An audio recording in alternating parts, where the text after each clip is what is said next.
సేపలు తీసుకురావు అందరికి నీకు వరం ఇస్తున్నా నేను దేవుడు వరం ఇవ్వడానికి ఏమో నాకైతే నమ్మకం లేదు.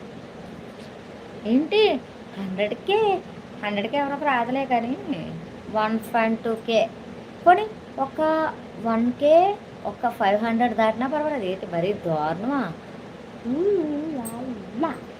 అసలు లైవ్ నాకు నెట్ వేస్ట్, నా టైం వేస్ట్.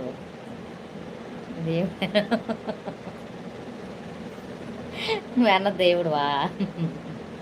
అవునా, నాకు తెలీదు నువ్వు దేవుడు అని ఇప్పటి వరకు. ఓకే, దండం పెడతాను అయితే. తీసుకున్నాను, సాయంత్రం తీసుకురా 1K తీసుకురావడం కాదు, మొత్తం నాకు వాచ్ టైం కంప్లీట్ అయిపోవాలి లైవ్లో. నిజం, ప్రామిస్. అలా అయితే నువ్వు దేవుడు దేవుడు దేవుడు అని నేను నమ్ముతాను నిన్ను. ఓకేనా? అది నీ తరం కాదు.